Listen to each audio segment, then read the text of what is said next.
Good morning, lovely listener. Welcome to BBC London 94.9. Many thanks to Paul and Penny for a tremendous breakfast show this morning. I'm Vanessa Feltz. You can catch me here on BBC London 94.9 every weekday morning between 9 and 12.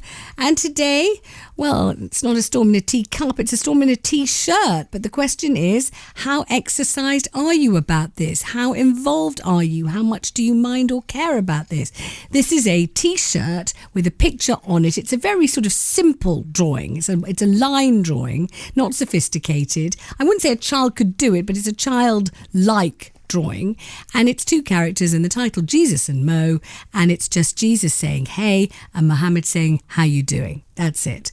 And the question is, how do you feel about a Lib Dem candidate, Majid Nawaz, who is himself a Muslim, tweeting this image? Now, he's the founder of the anti-extremist think tank Quilliam Foundation, and he tweeted the picture after appearing on BBC One's The Big Question, where he was debating people's right to wear T-shirts featuring the Jesus and Mo cartoon. I'm a Muslim. That T-shirt doesn't threaten me whatsoever. It doesn't threaten my God. It doesn't threaten my faith. It doesn't threaten the Quran. It doesn't threaten any aspect of my religion. I do not feel threatened by these gentlemen wearing that T-shirt.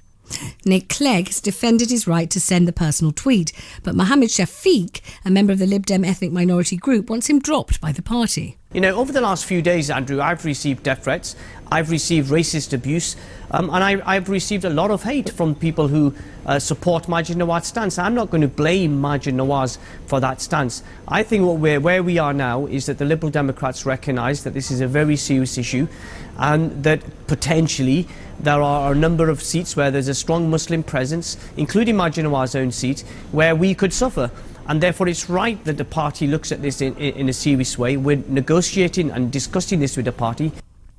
On the breakfast show, Penny and Paul spoke to Dr. Evan Harris, former Liberal Democrat MP, who said there was no way that he should be dropped from the party. I think Mohammed Shafiq, the Liberal Democrat member who's been behind this petition, is wrong to call for sanction. He can express his own view. I think he's wrong and illiberal to hold that view, but he's entitled to it. But he should not be calling for sanctions, and there's no prospect of a sanction here against Mr. Nawaz, who's perfectly entitled to express the majority, the massive majority view in this country, that we don't have censorship by religions of free speech.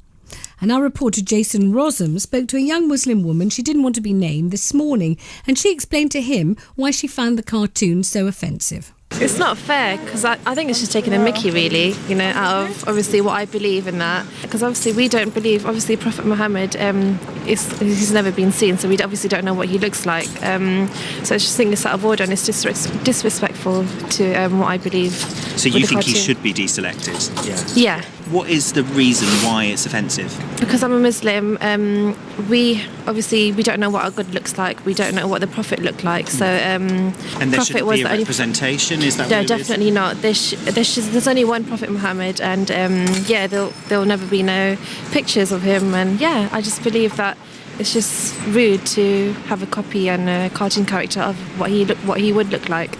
And on the line, Mo Ansar, Lib Dem Party member and Muslim commentator. Hello, Mo. Morning to you. Morning. I have to make a little correction. I'm not a Lib Dem Party member. I've not actually spoken about any of my political affiliations. So I think okay. it's important to get that clear. All right, we stand corrected. Thank you very much indeed. What do you think of the gravity or lack of gravity of this offence or non-offence? How offensive is it? I think we've got a really serious situation on our hands. I think over the last couple of weeks, we've seen a real crisis for the Liberal Democrats with we just spoke about Lord Renard last week, I think, wasn't it, Vanessa? We've also seen a MP in Portsmouth, I think Mike Thornton, being suspended over complaints and allegations about him. And what's clear now is that the prospective parliamentary candidate for Hampstead and Kilburn, there are a wide-ranging, and it sounds like quite serious number of complaints, not just about the cartoon, but other things are beginning to surface, and it's going to require the Lib Dems to take a very serious look at this issue. Well, let's focus on what we're talking about, which is the cartoon itself.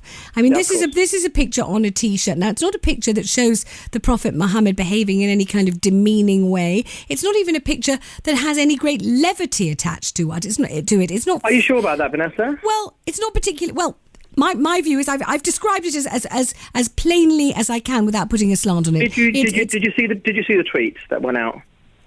the tweet that he himself sent. I'm describing the cartoon. Yeah. And I'm saying it's a black and white, fairly childlike picture of two male characters and one. It's called Jesus and Mo, so that's how we know who it is. Vanessa, if you don't mind me saying, you are lovely and one of my favourite people ever. However, I do think we need to be very fair about how we represent this. Okay, well, you describe it then. Okay, well, no, I think the important thing is to give the context, which is that the broadcast, or the tweet that was sent out by the parliamentary candidate, had not only the image in it, but a link to the website, okay? And it was clearly more than just saying, I'm not offended by this. Now, don't forget, this chap is meant to be the government's and Nick Clegg's go-to guy on Muslim extremism and radicalisation. Hang on a minute. For clarification, when you say a link to the website, which website? To the Jesus and Mo website. There was a link in his tweet. And I think it might have been that tweet or a subsequent tweet. Right, and the Jesus and Mo website is a website set up by the cartoonist, the guy who drew the pictures in the first place. And there are several Jesus and Mo pictures. There are, and on the website there are Jesus and Mo naked in bed together, having a beer together, eating pork sandwiches together, using offensive language, and.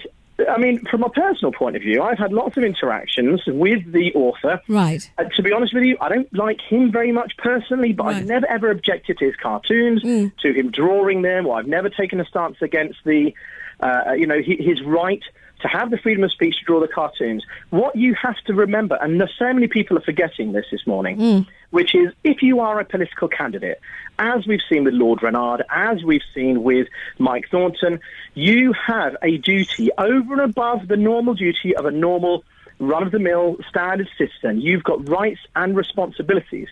And if, as has been claimed, there's been a breach on multiple counts of the Lib Dem rules, then there needs to be an investigation. And that's not what Nick Clegg is saying. Nick Clegg says the very opposite thing. I've got his comments right here. The Liberal Democrats are a party of respect, tolerance and individual liberty. We fundamentally believe in freedom of expression and as such defend Majid's right to express his views. But as a party, we urge all candidates to be sensitive to cultural and religious feelings and to conduct debate without causing gratuitous or unnecessary offence. And I think that what Nick is clearly, and the party is saying, is that gratuitous and unnecessary offence may well have been caused here, but this is about more than just cartoons. This is about impropriety. We can focus on cartoons today, but that crystallises the conduct of a candidate who we know has links with anti-Muslim groups in the US, we know has links with, like, Henry Jackson Society here, and is being accused of, I think, from my reading of the petition, and from what I've read of it, and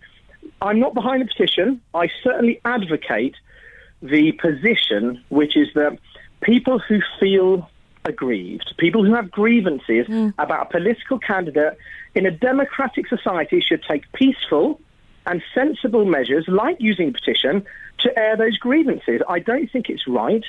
And the death threats have been disgusting. I mean, I've been, and my family and my children, we've been under death threats from Al-Shabaab, Al-Qaeda and the English Defence League since last year. We're still under, protection now. It's incredibly difficult when you're raising a family, and I really feel for Majid. But my deep concern is if you are the government's, Muslim radicalisation guy, you absolutely know full well what you were doing. He was courting controversy. He was trying to make a name for himself, and guess what?